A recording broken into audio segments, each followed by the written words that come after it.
नमस्कार। तो आइए आज एक मराठी पोएम को हिंदी में समझते हैं जिसका नाम है आषाढ़।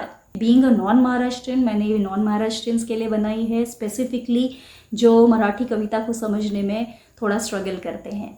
परंतु क्योंकि यह कविता इतनी सुंदर है तो मेरा मन किया कि इसे बहुत बारीकी से समझा जाए और आप सबके साथ इसे शेयर किया जाए। हो सकता है आपको इससे कुछ हेल्प मिल जाए। तो मैं इस कविता को रीड करूंगी और उसके साथ साथ आपको इसका मतलब भी समझाती रहूंगी। इस कविता का नाम क्योंकि आषाढ़ है, जिसका मतलब होता है बरसात का मौसम।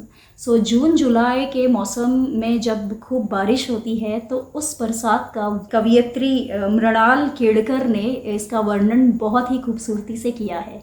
सो आइए इसकी पंक्तियों को पढ़ें और समझें।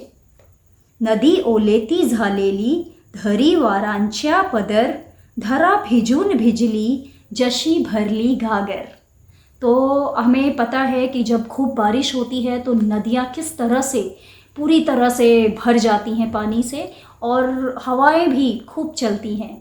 तो उसी चीज़ का वर्णन उन्होंने इस पंक्ति में किया है, जिसमें वे कहना चाहते हैं कि नदी इस तरह बरसात से भीग गई है और ऐसा लगता है कि उसने हवाओं के पल्लू को पकड़ा हुआ है।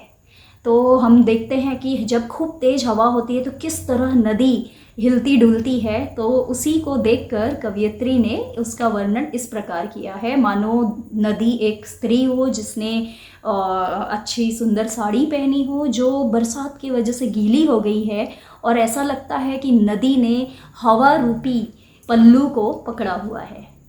नेक्स्ट लाइन है, धरी आषाढ मेघांची, काळी छत्री डोईवर, चाले ढगांची पालखी, होई वेजांचा गजर। बहुत ही खूबसूरत है ये पंक्तियाँ भी, जिसमें कवयित्री कह रही हैं कि आषाढ़ के बादल ऐसे लगते हैं कि जैसे हमारे सर के ऊपर काली छतरी होती है, और ऐसा लगता है मानो बादलों की पालकी निकली हो और बिजली का गजर हो। जिसका यह मतलब है कि बादल किस तरह से, काले बादल एक जगह से दूसरी ओर चलते हुए दिखाई देते हैं, तो ऐसा लगता है मानो एक दुल्हन, उसकी पालकी निकल रही है और वह भी बिजली की जोरदार गर्जन के साथ। खेत उसड़ी लाटांनी, नाचे घुसड़े सागर, फेंकी मौक्तिक जलाचे, होई गगन उदार। जिसका यह अर्थ है कि सागर में लहरें उछल रही हैं और ऐसा जान पड़ता है मानो पूरा सागर नाच रहा हो। फेंकी मौक्तिक जलाचे, मौक्तिक का अर्थ होता है पर्ल्स यानी कि मोती। तो कवयित्री यह कहना चाह रही है मानो गगन बहुत ही उदार हो गया है और वह जल रूपी मोती धरती पर फेंक रहा है। होत उल्टे पाल्टे, कूस बदली शिवार, लाल मातीच्या झोलीत, झेली हिरवे अंकुर। जिसका यह अर्थ है कि जो खेत हैं वे उल्टे पुल्टे होकर लहरा रहे हैं, जो ऐसा मान पड़ता है मानो वे करवटें बदल रहे हों। जिस तरह से हम रात में करवटें बदलते हैं, उसी प्रकार से खेत के बारे में यह कहा गया है, जो एक्चुअली खूब तेज हवाओं और बरसात के वजह से हिल डुल रहे हैं।